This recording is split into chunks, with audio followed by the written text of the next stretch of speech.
Amber, who was in year 3 in primary ed studies. I've just said your name. I was going to ask you as the first question, who are you? But that's Amber.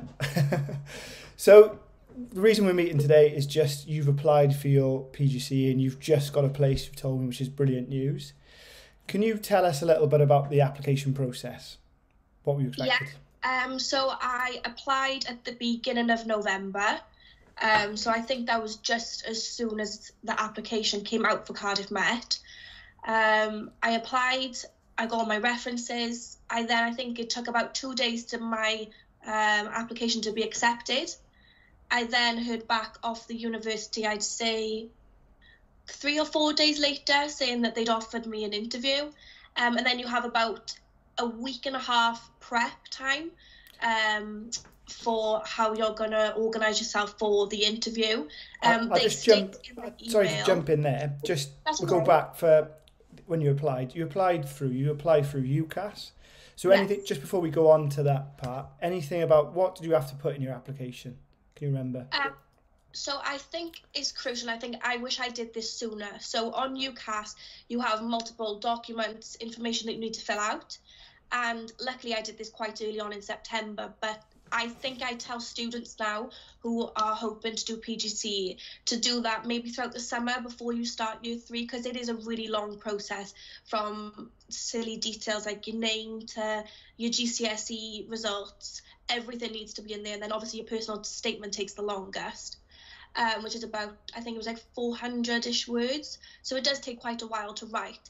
So I would tell students now to start doing that as soon as you can and have decided to apply for PGCE, because as soon as that portal opens then to apply, you can just go straight in with the application instead of taking a week to go through it all. Yeah, that's such good advice. I think, students, I think they know when they want to go on PGCE. Over the summer, they could be, as soon as they finish year 2, they could be thinking about, right, I've got to write a personal statement, I've got to get all these documents in place, you've got to have your qualifications ready to go. So brilliant advice, just have that ready to go. If as soon as that portal opens, you apply through UCAS, and it opened this year in October, was it for you? Yeah, I think it was possibly the last week of October. So I think I was on UCAS every day checking if they'd opened it yet, because they did, there was loads of other universities, but Met I think was the last one to open. So yeah, as soon as it was there, I applied straight away then, obviously, because all my information was done beforehand. And you have to have 2 references. Yeah, I think definitely for the references, I was lucky enough to have Dudley say to me, I'm willing to do a reference for you. But if you have anyone, I think, in particular in mind that you think, I'd like them to give me a reference, I think you should email them prior to UCAS emailing them to say, would you mind? Yeah, if I asked you for a really reference? good advice as well. I think you used a previous head teacher, wasn't it, as well? So you'd been in the school. So yeah, you're going to have experience on the placement, and then you use your personal tutor then to do your reference. So yeah, definitely do it. Brilliant advice as well. So you've gone through all that. You've written your personal statement. Any tips on the personal statement that you can remember? I think not to be big-headed, but to sell yourself well enough to show that you have an understanding and confidence in yourself without trying to show off, if that makes sense. And I think there's some really good tips on both UCAS and Cardiff Met website on what to include in your personal statement and what not to include. But I think definitely discuss any type of experience that you have, because they'll pick up on that in the interview and you can obviously discuss it further, and that's a good starting point for your interview discussion then. Yeah, sell yourself. I don't think we're very good at this as British people, but you need to sell yourself. It's a really competitive course. We were just chatting earlier. It's so hard to get a place on that course, so make sure you sell yourself, definitely. You need to really make it explicit why should you have a place on the course. And as you said, share all the experience you've had. Think back to what you've done on the course and all the different experiences you've had. You guys know the curriculum. You guys have worked with children, so celebrate all that in your personal statement. I think is really important. All right, so you've done your personal statement. You've been invited to an interview. Yeah. Sorry, you were talking us through that, and I cut in there. So you carry on. So you'll have an email off UCAS that just kind of gives you a broad understanding that you accept the invitation if it's at a convenient date and time. Obviously, they do change that if it's not convenient for you. They are quite flexible in that way, I think. And then you'll have an email then of the person that is going to be interviewing you, discussing what they would like you to include in your interview. So that could be a presentation, a lesson plan. I was lucky enough, they just wanted a discussion with me, so I didn't have to do any of those planning. But in comparison to my sister, she had to do a 5-minute presentation on a topic that they'd given her. So with that week and a half that you get between the invitation and the interview, it is crucial that you do a lot of planning and research, and you have a lot of confidence in yourself for that interview. Yeah, and it's little tips. There's loads of tips online, but it sounds really obvious. But look back over your CV, they're going to be asking you about your own experience. You'll be nervous. So just thinking about, or even having because it's going to be done on Teams, just having it in front of you. Whenever I'm asked about what happened last week, let alone 2 weeks ago, 2 years ago, I can't remember. So it's good to have that as a prompt. Yeah, and as Amber just said, really important that you're doing some research into Cardiff Met itself, into the PGCE, have a look on the website, and also have a look at educational news, anything that's coming up, that's going to be talked about in the session. Yeah, I had, so I did like mind maps, because I didn't really have anything that I had to discuss in depth. They didn't ask me for that. So I made, I think, about 4 mind maps, which was my personal skills, my personal experience, key issues in the educational sector. So obviously you just said the news and stuff. And then the curriculum, because obviously we need to show a deep understanding of the new curriculum, and those prompts just sat around my laptop really helped. If they'd asked me a question and I was a bit like, oh, I don't know how to start that, I had all my notes in front of me, so I didn't stumble on what I wanted to say next. I think that's the beauty of Teams. You can have everything around you, and the people interviewing won't know. You can have prompts all around, they'd never know. So that's good advice as well. I'm glad you're here, because I'm getting a lot of students ask me, what should I wear? And you've seen some of my dodgy outfits. What would you suggest to wear at the interview? What did you wear? Obviously on Teams it's a bit different. You can wear a pair of pyjamas on your bottoms. I shouldn't really say that, but they're never going to know. But I think dress as if you were going to an interview in person. Present yourself well, like don't just roll out of bed and turn your laptop on. You need to make yourself look like you care about the interview and care about being here, because I think that shows that you're grateful for that opportunity, that you've presented yourself well, and they can see that she actually wants to be in this interview today. Yeah, and as well, I think not just about what you wear, but where you position yourself as well.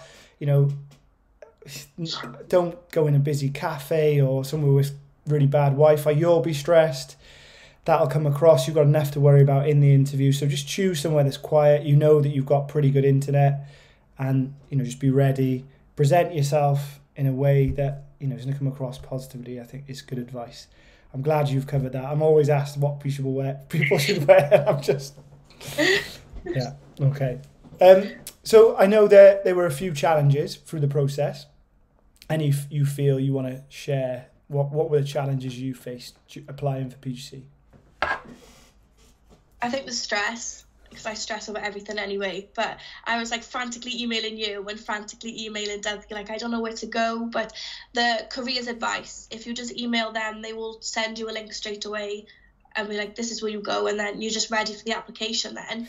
I think it was quite hard for me to come across, because I seen like everybody was posting on Twitter like they'd applied, and I was like, where? So obviously just emailing the people that know the answers was definitely the first move, and I went straight into the application process then. So because you booked a meeting with Mel, who works in careers, wasn't it? So I think everyone should do that. Yeah. So on Met Hub, you do that. You book a 1-to-1 look at her calendar, and Mel is amazing. Yeah, she's really, really good. What did she do with you? How did she help? So I had a session prior to her with a woman called Claire Allen that's new to the careers team. She came into one of my seminars, and I had a few questions for her about PGCE, and she said the best thing to do was to book a session with Mel. So that was on the Tuesday, and then I had a session with Mel on the Thursday. I just wanted to know, really, because I was one of the ones that didn't have a set task. I was kind of like, well, what's going to happen in my interview, how do I go about it, where do I start with my notes.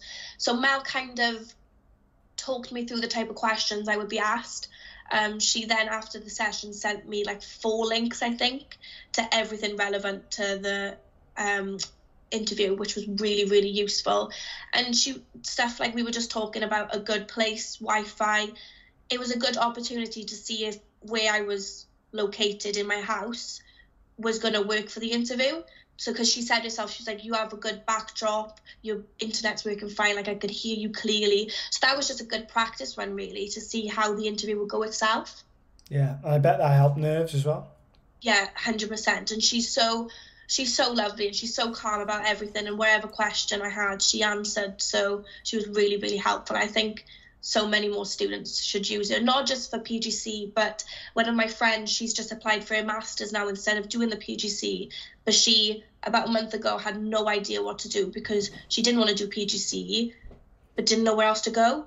So she went on a meeting with Mel, and now Mel has helped her apply for a master's. Shout out to Mel there. Mel is absolutely brilliant. Yeah, it can help even if you're not sure. Even if you're not sure you want to do PGCE, Mel is brilliant for helping with that. And your personal tutor as well. So have a chat to your personal tutor and they can help. So any final top tips then? So for anyone that's thinking about PGCE and applying, I think experience. Just get as much experience as you can, whether it's directly with the school, an agency, volunteering, anything that you can pick up in that interview. You know, I have so much experience now that I was confident enough to answer any questions that she had, and I had examples of where I used different methods, different theories, you know, working with different age groups, different abilities. Those questions will be asked, and you need to have confidence in those answers. Where have you had experience then? What have you done to get this experience? Because you've got absolutely loads of experience now over the 3 years. What have you done and where? I think it was quite hard for us students because obviously COVID, we didn't have any placement. So that was a massive worry for me just because I didn't really know where else to turn. But, well, I started experience, I think, in A-level with a school. So that was my first starter. So I've kind of had experience now for the past 4 years in the education sector. I think that was a massive help for me. But I'm direct with a school now, which I was lucky enough to get. But last year I was with an agency, a Welsh agency, and I went to so many different schools. I was placed in one school for a whole term, so I developed obviously really close relationships with the children, understood how they worked, and I've had a lot of experience in like different abilities of schools as well. You know, like the really posh schools and the not so lucky schools. So being able to compare all these experiences, Shauna, who I had the interview with, pointed out that was obviously a really good pointer for me. So it's good advice as well. Just there's so many schools out there that are crying out for volunteers and to help. Yeah, just get experience in a range of schools is so important as well for you.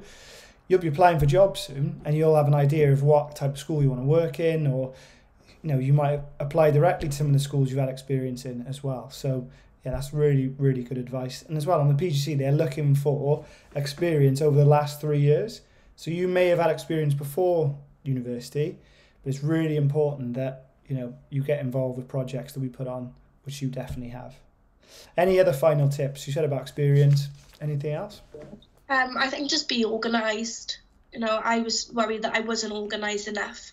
Obviously, with not only having like these pointers, not really knowing what was going to be discussed in the interview, I think just covering all the type of questions that could be asked. If you, like the list I had off Mel of these questions, if you can answer every single one of those questions confidently, not necessarily in depth, because if it's not in depth, you can develop that answer in a different question, but just to think, yeah, I could possibly say something about that question, then you have confidence in yourself to go into that interview. Yeah, definitely. And there's loads of questions, loads of resources online as well. Practice, get a friend, someone on the course, set up a Teams call and just practice some questions to and through. That could definitely help. Yeah, definitely. There are some golden nuggets of wisdom there. Thank you, Amber. That's been really helpful. Thank you for all your help. If you have any questions about applying for PGCE, please get in touch. We'll be looking at this in your placement modules. and get in touch with Mel as well. You can book a meeting with her on MetHub. Look at her one-to-one calendar. Thanks, Amber. That has been amazing.